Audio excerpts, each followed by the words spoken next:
Viewers, thanks for watching tonight's primetime bilingual newscast from Spectrum Television. We take you over to the nation's capital, Yaoundé, where offices of the National Assembly are completed, with parliamentarians today who are proceeding to elect members of different commissions of the chambers. Olivier Mbuzike in this newscast gives a rundown on how it went down in the nation's capital, Yaoundé. Plus, in health, the Minister of Public Health has today presided over the National Health Symposium.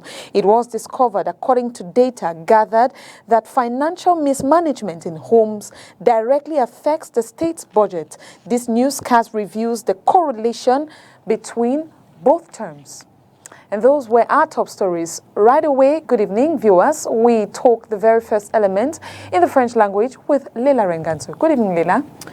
Bonsoir à vous, Joséphine Binzi. Mesdames, bonsoir. Monsieur, bonsoir. Et merci d'être avec nous. Il est 20h sur les antennes de Spectrum Télévision. C'est le journal. Assemblée nationale, les bureaux sont complets. Les parlementaires ont procédé ce jour à l'élection des membres des différentes commissions de la Chambre basse du Parlement. Compte rendu d'une plénière très courue avec Olivier Mbuzike. Après le bureau de la Chambre lundi dernier, les bureaux des différentes commissions de l'Assemblée nationale ont été renouvelés ce 29 mars. 9 commissions au total, composées chacune d'une vingtaine de membres. La plupart ont été reconduits et envisagent poursuivre le travail engagé durant le précédent mandat. Sentiment de joie pour la confiance que mes collègues honorables députés viennent de me faire une fois de plus en renouvelant mon mandat à la tête de cette importante commission qu'est l'éducation, la formation et professionnelle, la jeunesse. Comme par le passé, nous essaierons, n'est-ce pas, de nous mettre à l'œuvre conformément à nos attributions et nous allons travailler dans l'intérêt des populations et particulièrement pour une meilleure éducation dans l'intérêt de nos élèves, de nos étudiants et la formation professionnelle. Je suis le président de la Commission de la Défense nationale et de la sécurité. Mon élection fait suite à la proposition de ma hiérarchie à ce poste qui a été entérinée par la Chambre.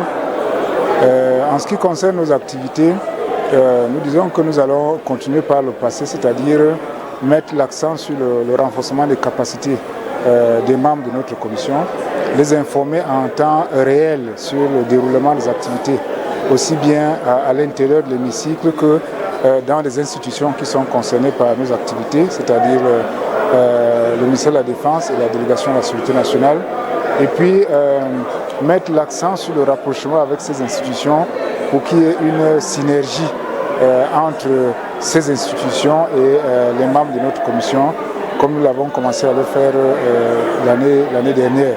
Cette élection des membres des commissions vient mettre un terme au processus de renouvellement des bureaux de la Chambre basse qui a démarré lundi dernier. En santé, le ministre de la Santé publique au Cameroun, le docteur Manaouda Malechi, a présidé ce jour à Yaoundé la réunion de présentation des comptes nationaux de santé pour 2018-2019. Le constat général fait état d'une gestion mitigée des budgets dans les ménages, ce qui a un impact sur le budget général de l'État. Explication dans cet extrait du représentant de l'Organisation mondiale de la santé au Cameroun. Nous avons observé que ce que nous appelons les dépenses directes des ménages pour accéder aux services de santé sont restées inchangées entre 2012 et 2018 et 2019 et sont estimées autour de 70%. Il faut savoir que l'OMS considère que quand les dépenses des ménages sont au-delà de 25%, les ménages s'appauvrissent. Les ménages ont des difficultés à accéder aux services de santé et ça crée une espèce d'inéquité dans l'accès aux services de santé. Le deuxième enseignement que ces comptes nationaux de la santé nous montrent pour l'exercice 2018-2019, c'est que les dépenses pour la santé en termes de pourcentage du produit intérieur brut n'a pas changé entre 2012 et 2019. Il reste autour de 4%. Le troisième enseignement que les comptes nationaux nous montrent, c'est que dans les dépenses des ménages, 53% de ces dépenses sont faits pour des médicaments et des produits médicaux qu'ils vont chercher en dehors des formations sanitaires. Et ceci nous interpelle et aussi interpelle le ministère de la Santé, comment organiser l'approvisionnement en médicaments pour que les soins essentiels, les patients trouvent ces médicaments dans les formations sanitaires. Et enfin, un des derniers enseignements que ces comptes nationaux nous montrent, c'est que la part du budget de l'État qui est allouée à la santé va à diminuer quand on compare 2012-2019. On a même aujourd'hui les données de 2023 qui sont bien attendues en dehors de l'étude, mais que nous avons parce que nous avons le budget national de l'État. Et donc, cette part de la contribution du budget national à la santé est passée de 5,2% en 2012 à 4,6% en 4,3% en 2019. Et il est aujourd'hui dans le budget en exercice en 2023 à 3,6%. Et donc ceci est en contradiction avec les ambitions du Cameroun pour s'orienter vers la couverture santé universelle, vers l'atteinte des objectifs de développement national, donc la SND 30, et plus loin pour avoir un Cameroun émergent, où les populations camerounaises ont accès aux services de santé de qualité sans avoir des difficultés financières à accéder à ces services. Et donc nous sommes très heureux que ces comptes nationaux ont été faits, qu'ils ont été présentés à son Excellence Monsieur le ministre de la Santé. Et donc les enseignements de ces comptes nationaux vont servir à alimenter la politique du gouvernement de réformer le système de santé vers la couverture santé universelle et surtout cette notion de la disponibilité des médicaments essentiels dans les formations sanitaires. Je pense que c'est un point qui a été très sensible à son Excellence Monsieur le ministre de la Santé. I will now take you to the southwest region, Boya, where the Minister of Agriculture and Rural Development, Gabriel Mbairobe, has been presiding over the 6th Steering Committee meeting with stakeholders of that sector. Crystal Asek-Twele tells us how it all went down. 200,725,590,000. The Minister of Agriculture and Rural Development, Gabriel Mbairobe, has presided over the deliberations of the 6th Steering Committee meeting of the Agriculture, Infrastructure and Value Chain Development Project in Boya at the Mountain Hotel Banquet Hall. According to the minister, this project, through its activities, will make a significant impact on the important crop subsectors such as cassava, cocoa, oil, palm, rice, plantains, and you name it. Project will normally close, so we have many construction to carry out. We have farm to market roads, about 290 kilometers. We have 32 water supply schemes to deliver, and we have process units for oil palm, cocoa and cassava, and we think that those materials or those equipment are very important for the farmers. We are just starting with the agreement with Swabib, which is a microfinance institution, and this microfinance institution aim to give a loan to the farmers so that they can buy equipment, they can improve their mechanization work, and they can improve the modernization of agriculture. That's why this steering committee is very important to lay emphasis on the fact that the project management team have to work very hard in order to achieve the objective. In the course of the steering committee meeting that witnessed the presence of the governor of the region and other stakeholders of the steering committee, various presentations were carried out to enlighten the audience on the contributions and guide made by the project implementation team for the year 2023, as explains the project manager. We have the construction of 30 rural markets already ongoing. Over 15 of them have been completed. We have the construction of 30 farm gate hangars ongoing. We have already completed also about 13 of them. We have also ongoing construction of integrated health centers, 7 of them. 4 of them have been done. We have construction of community empowerment centers. We have, of course, the support to farmers directly in terms of planting material. If you were in the hall, you would have noticed that we have already given more than 6 million improved cassava cuttings, disease-tolerant cassava cuttings to farmers. We have also given, I think, 535,000 oil palm treated nuts to farmers as well. And so a lot of planting material has been distributed. We have had training, capacity buildings for farmers, and you name the rest. So those are some of the ongoing activities that the project has already carried out. That is what in this is. However, the project implementation team is bent on redoubling their efforts in order to achieve the objectives for this year. And results for the pilot phase of the tripartite collaboration between Cameroon, India and Germany for the production of potatoes has been made public in the nation's capital, Yaoundé. Certain elements have been advanced in the execution of the project, as IRAD expert explains with the journalist on ground, Olivier Mbouziku. This project will revolutionize the potato seed system in Cameroon, because you know it has come in a point where we were in the great difficulty to provide seeds to farmers. You know that the IRAD Bambui laboratory was the only tissue culture laboratory that was providing seeds to farmers, and with the crisis that laboratory was destroyed.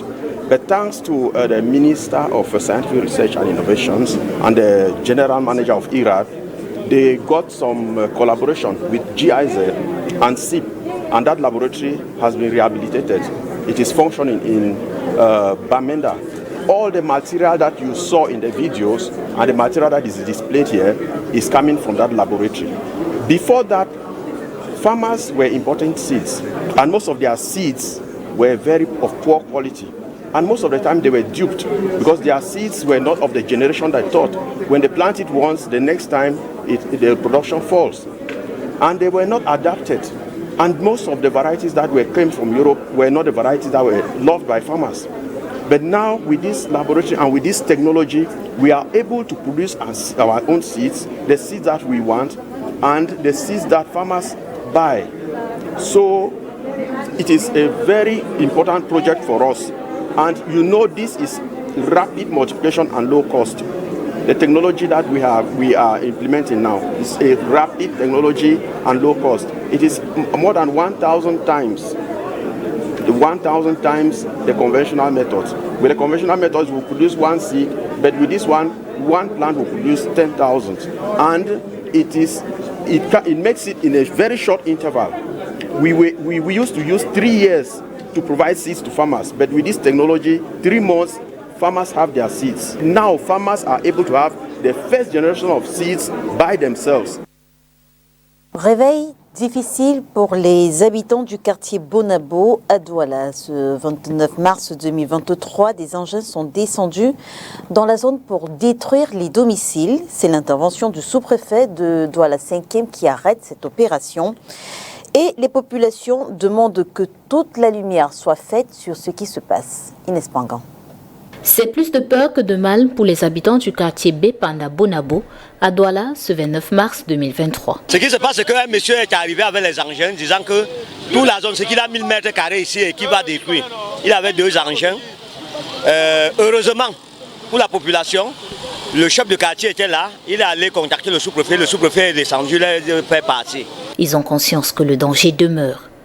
Les engins destructeurs n'ont certes pas accompli leur mission ce jour, mais les personnes derrière ce projet de déguerpissement ont promis de revenir pour achever leur plan. Dans l'urgence, une réunion de crise des populations est convoquée et une manifestation organisée. Nous sommes installés ici à Bonabo, 4 soit. Avant c'était Bonowana, mais à l'heure actuelle on vient nous détruire. On a miséré ici. Moi une fille de New Daido, je viens m'installer. J'avais 16 ans quand je venais ici. Je fuyais même pour aller en ville. On a arrêté pour venir mettre dans la forêt. Et aujourd'hui on vient nous détruire. Je ne sais pas pourquoi. Hein? Ici. Un inconnu. Un inconnu. Un inconnu. Un inconnu. Un inconnu. On ne connaît qui? On a seulement vu les caterpillars et les militaires. Ce matin, bondi sur nous. Et on a été notifié de rien. Et c'est comme ça, comme je vous dis, qu'on découvre les engins. Et ben voilà. Je ne sais pas trop.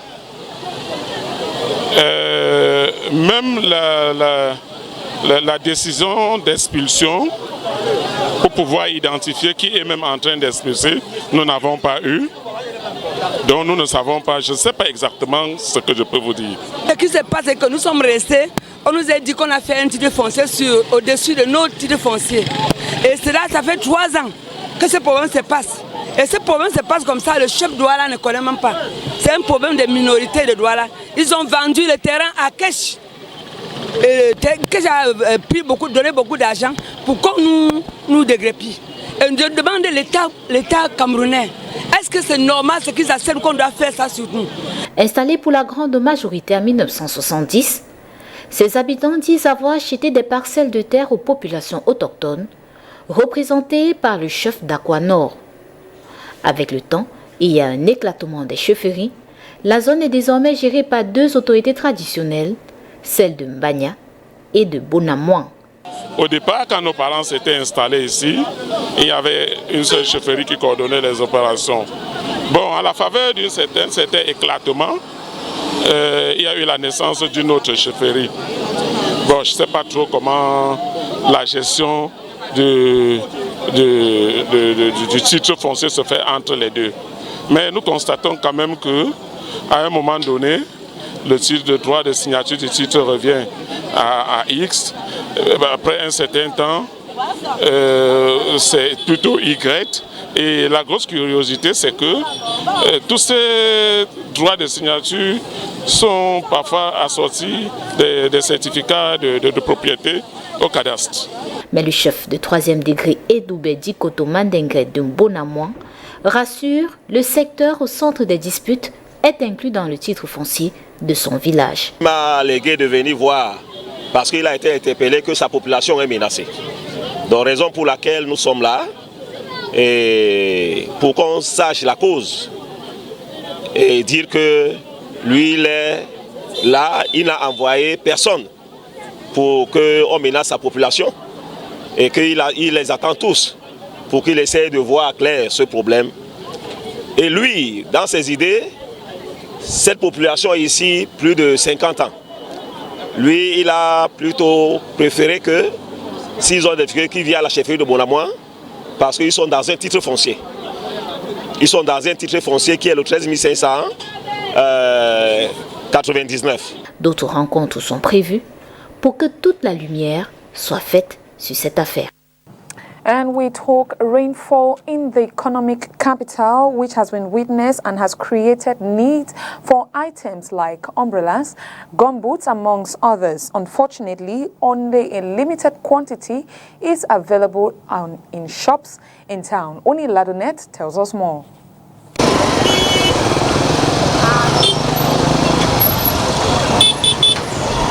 As the rainy season slowly creeps in, there has been an increase in the demand for umbrellas by denizens. Il y a les rats puis qui s'achèvent et déjà il y a quelques clients qui s'ajoutent, qui s'approchent vers nous pour demander déjà s'il y a les parapluies. We have some customers who come around asking for umbrellas. As traders, we know the rainy season usually starts in May. That is around May 20th. At the moment, we just get requests from customers. C'est-à-dire maxi le 20 mai. Bon, pour le moment, on peut dire qu'il y a quelques rares qui viennent demander s'il y a les parapluies à vendre. Gumboots and other footwears are becoming a necessity with just limited stock available. Pour l'instant, pas encore, mais d'ici la fin du mois, il y aura les pieds nus par exemple pour les dames, les At the moment, we don't have every gadget available. Now we have rubber sandals, boots, and other footwears. At any moment from now, we will get them. It's requested in the market. We are waiting for new stock. Nous attendons, puisque pour l'instant ça se fera un peu sur le marché, et nous attendons les arrivages. Traders affirm a new consignment of these training gadgets will come in the forthcoming weeks.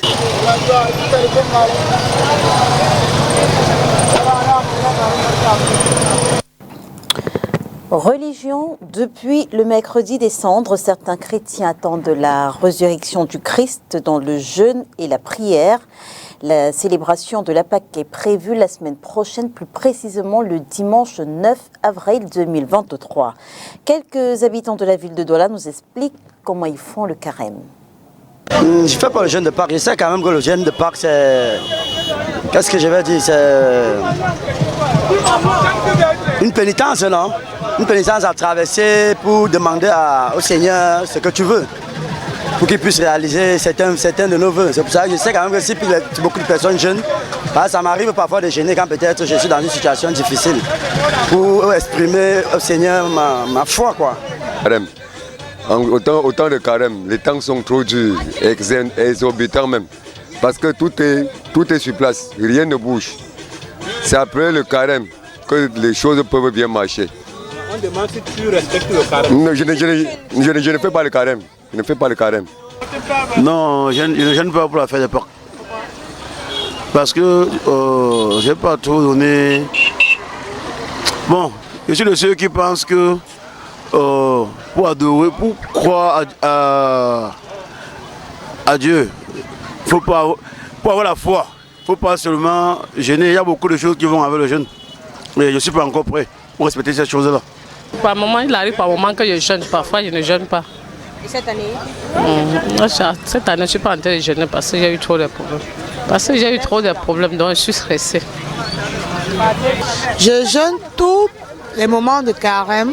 Ça dépend de tout un chacun.